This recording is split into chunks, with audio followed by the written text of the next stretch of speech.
Welcome to Project Ozone 2, Kappa Mode, Episode 20. What I really like about the RFTools builder is it seems to chunk load whatever it's working in itself, so I chunk load it, and then it'll just chunk load what it needs to when it's doing its 500 by 500 shape. I just pause for a second and I right click this, you'll see there's a stage 2 energy condenser, and I for the most part can make all these diamonds, all the different colors. I think I have them all, at least in an RFTools dimlet. I could fab up a world. The only issue though, and it's no problem getting 12 of those or 16 of those. The only issue though was the red matter. That's just a matter of time. However, I'm gonna make the first one because that's all I can afford right now. Massive victory. Well, I guess the middle pieces aren't doubled up. I doubled them so I could easily see, I could remember the pattern. So we now have the energy condenser. We're playing Kappa mode. This first build converts items into EMC one at a time. When enough amasses, the target item is created and placed in the chest. Okay, that's interesting. Let's place this here because I don't really know what to expect. Okay, so that's a target item, I guess. So it looks like I could dupe these if I'm understanding this right. Let's try something easy though, because that's a lot of EMC right now, in the millions. Like if we look up a star, 147,000, that's actually a good test. Even though I can easily make stars now, let's do a star, and we just finished our emerald dimension last episode, I think. Or maybe it didn't show it on camera. Trust it exists. Wow. That is huge. It actually seems like emeralds and stars are a 1-for-1. So my next line of thinking was, well, all the stuff that I have to manually collect, there's no EMC for this. So I guess I can't make it. There is EMC for this. Oh, that's interesting. So you're telling me I could just literally take one of these matters that I have, take this dimension here, sorry, take the emerald that I got from that dimension. I just set that there like that. Just dump them in. That is insane. This is massive. I'll be honest. I'm recording this right after releasing my last episode there, episode 19. I'm thinking, man, this is really overwhelming. Because I didn't know how this worked. This is pretty insane. The obvious question for me was, can you EMC an infinity catalyst? And the answer is no. But some of this stuff can. Okay, I was really hoping the Gaia spirit was EMC'able. Or at least these pieces. The ultimate stew, of course, is not EMC'able, but all the pieces that go into it are. Cosmic meatballs are not that bad. This is what I didn't see before. So we can't EMC the singularities themselves, but we can totally EMC some of the inputs. This actually obsoletes a lot of my prior automations. So now that we're far into Draconic, I was able to make one of those Draconic evolution, what are they called? Stabilized mob spawners. And then I killed a villager enough with the sword. Notice I'm not using a crossbow anymore because I've basically been trying to get souls. So we've got these various souls here. And we have to use a cardboard box because we can break this and we'll keep the stabilized mob spawner, but the soul gets lost. And they're annoying to get. So I got a little bit of redstone action going on here. You can give this thing a nether star. See that tooltip in the bottom there? It says requires player false. Ignore. Spawn requirements false. Okay. I guess I gave this guy another star, and now it will spawn mobs when the player's not around. And this is really cool. I forgot this existed, but a draconic portal. You can basically set a single block location. So of course that opens up so many nice ways for moving mobs around. If we have this emitter here, it's actually disabling the autonomous activator.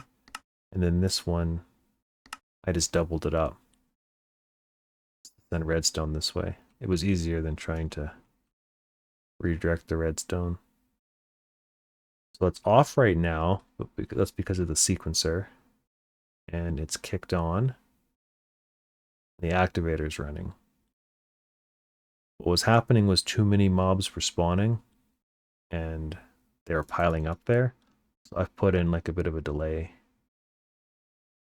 Perfect, so they all get teleported over, and the activator clicks the bottles, picks up villagers, they get pulled out, and they get pushed into a mob soul binder that's right here, with emeralds that are also getting pulled in from this interface. And the way I have it set up is I have 9 bottles. That way, when this fills up with villagers, the glass bottles always prefer the top left slot.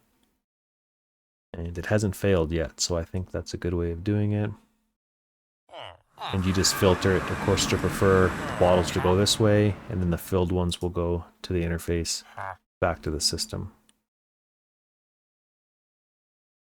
The sequencer, a 10-tick delay, so every block is 10 ticks. So most of the time it is enabled, but there's a bit of a window here where I make it turn off, and it helps a lot with slowing down those villagers, because they would pile up here and they would spawn and they would work quicker than this thing can work. I tried capturing, where is it? The antlion overlord. And when I say try, I did. But he won't spawn. Same with oh, I did find a spider as well in the crush room, but I haven't even tried to spawn these guys. I'm not really even interested if they can spawn. I finally turned on my darkroom spawner. For a while I was using the reserve of essence I had, but I've been using it so much that I actually had to build it.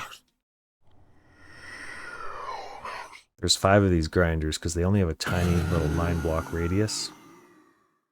This would be the perfect example as to spawn a bunch of these guys, somehow push them into a draconic portal, and funnel them into one of these grinders instead of having to have 4 of them for that little area.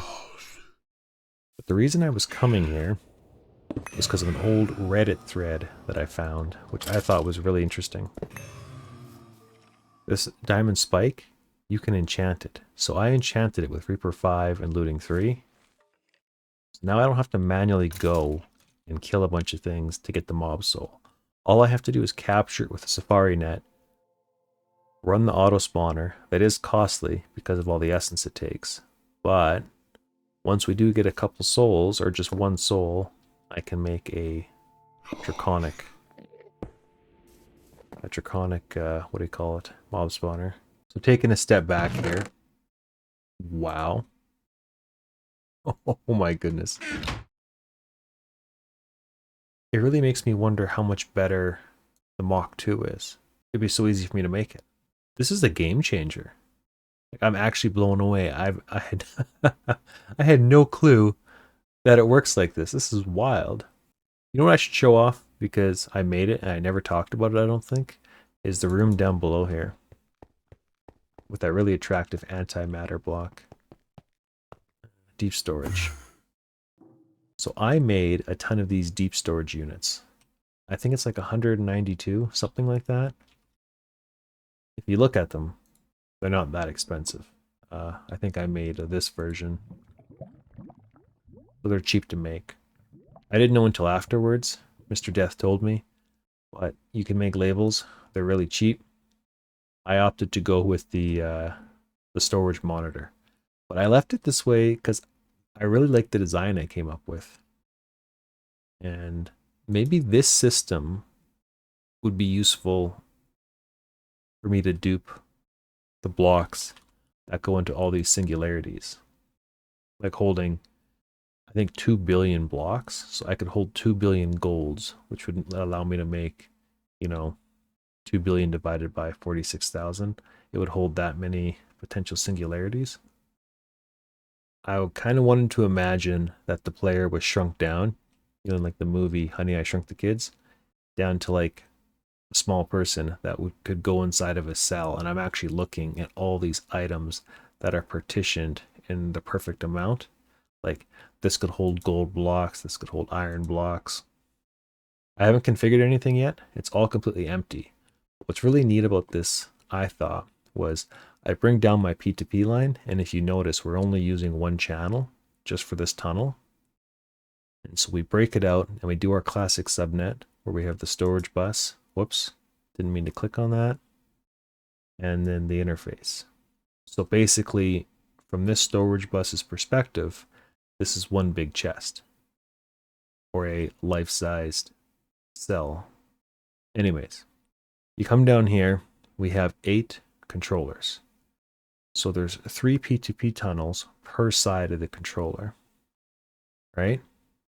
And what's cool, I thought anyways, was I have 8 deep storage units and then 8. So that's 16. And then the monitors also take up 16 channels. So that's 32, which is what's packed into this P2P tunnel. And then there's the second P2P tunnel and the third. Okay, so I've got to make a ton of storage buses, but as you can imagine, I don't have to configure the storage buses. They're default set for input output, which is perfect, right? Because it's a deep storage drive. And I don't have to lock it, but I could.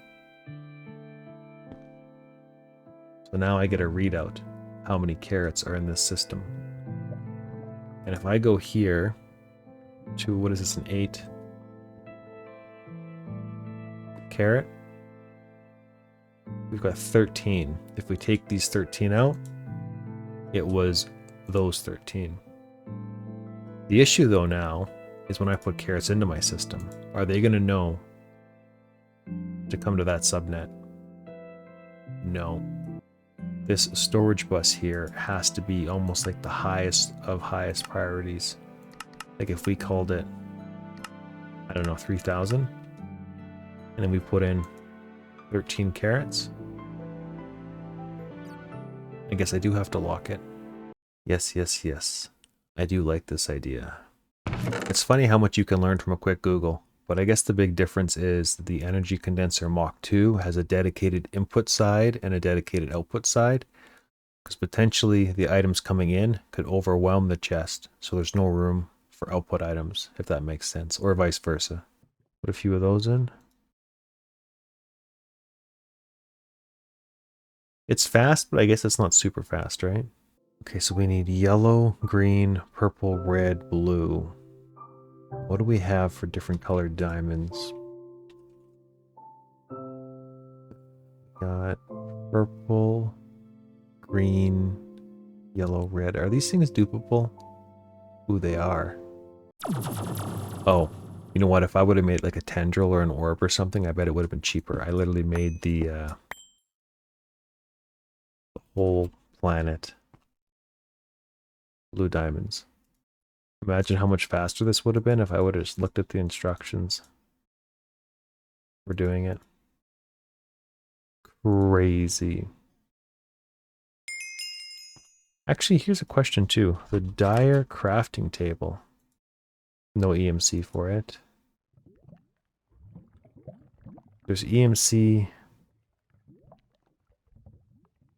for some of this stuff. Well, that's nice. The tier 3 crafters. I can see using a lot more of these things now. So the strategy here.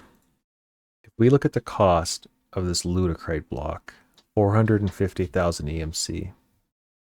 And if we look at the cost of duping plutonium, enderium, and blaze rods, that's basically what, if you double that, that's 40,000. It's under 50,000 EMC to dupe all that. So if you take emeralds from my RFTools dimension, at 150,000. You can get 3 of these, and 3 of those are basically worth 1,200, which is like 1.2 million. From 150,000, you get 1.2 million. My rough math. So we come here, we have our mining setup. And I guess it wasn't chunk oh no, it wasn't powered. I'm just powering it now. I actually have it spot loaded from that chunk. I didn't want to do it this way because you can sometimes forget, or I can, forget things are loaded. And then if you leave this dimension, it's kind of just lost. It's a wasted chunk. It's pulling in emeralds pretty decently. Yes, a quick check here tells me we are losing RF. Okay. So the strategy then is to start EMCing solar panels and duping them. Because if we go at solar, the issue was, for me, was getting all the brass required for all this nonsense early game. But if we can dupe up to like tier... Where is it? Tier 3. We're actually at tier 7, I think. Or yeah, 7 maybe? All I have to get to is tier 8, and then I can dupe tier 8s.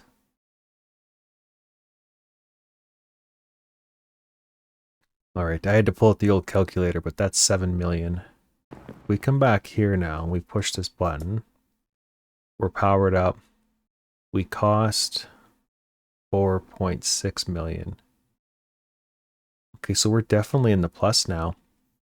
My only issue, though, is I think these dimension builders can only pull in like 30,000 RF aside. All right, so the 8x8, so 64 total. Solar panel 10s. 200 RF. 200,000. So that's about 14 million, just shy of 14 million. And we are staying in the green. I guess it dips a bit. 250,000. So we can just dupe them now. We don't need to do that annoying QED craft. That's huge. So at this point in the game, there's no reason to have power issues. You just need space and chunks to load.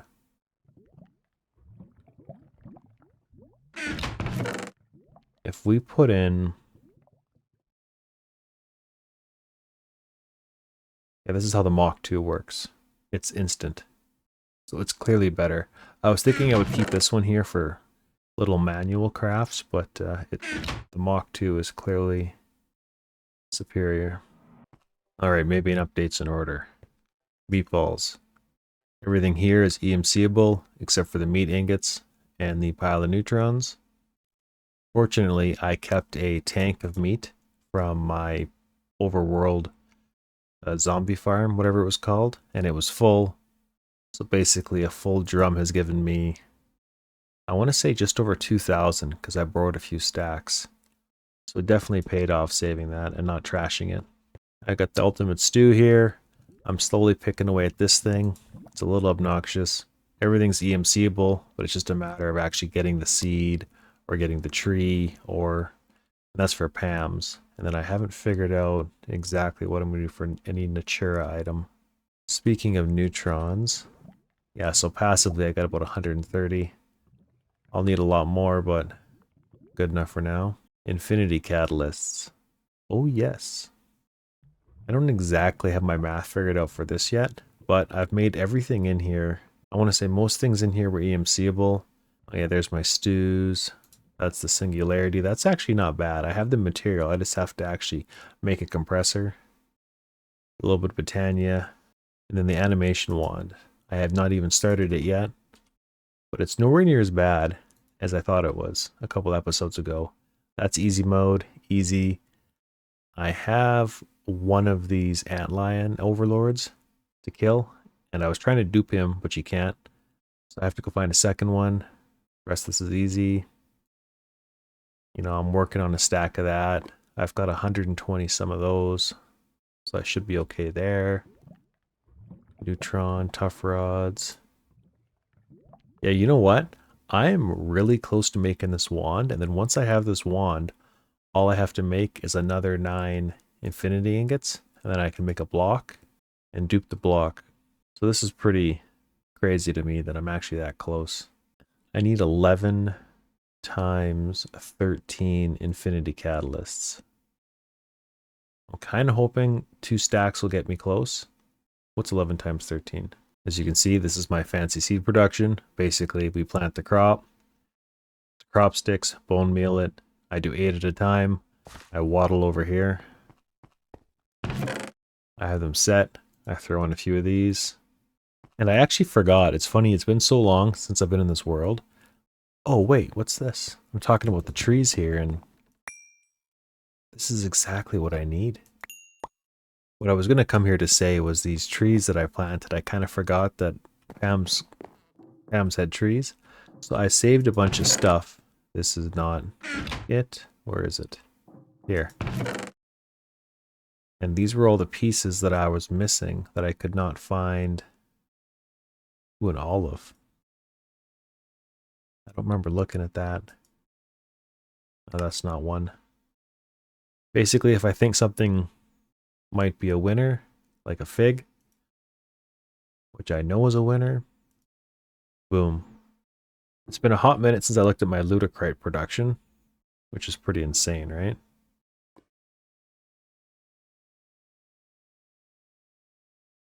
It's just using plutonium, indium, and blaze rods to make itself. It's a net positive reaction. I got a couple, crafters going in here, but I can't feed enough plutonium just because of, I don't actually know why. I would have thought, yeah, so 2 for 2 and then 4. I should have another conduit. Let's try. Let's see if that works. Is that going to help things at all? Okay. Whatever. So that's why I added the AE2 auto crafting. And I'm going to redo all this. It was kind of just a proof of concept to see if I could get things, paralleling quickly. So I got to figure out how to make this bigger and faster. And I might just go to AE2 and drop those. It's not even running right now. I just kind of left it off. I probably should have it running, but yeah. I decided to go with a bunch of import buses and acceleration cards. Apparently you're not supposed to use import buses with AE2 because they're laggy, they're always ticking, but I figure if I only have this few here, they're not like they're all over my world, it'll be okay. And to get around the channel usage, right, because we've got like, what, 24 channels here, plus 24 channels there. All I did was just throw up another subnet.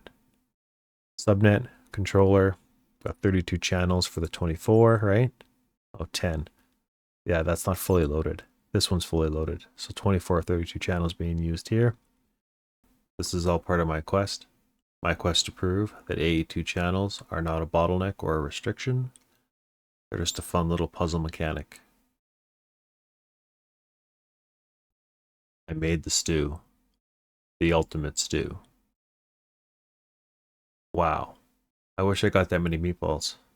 I guess to end the video, I have this storage box here to kind of keep original copies of all these EMC'able things. I forgot too, these frames are also EMC'able, so all that time and energy building all that infrastructure gone to waste. But it's not about the destination. It's about the divine journey.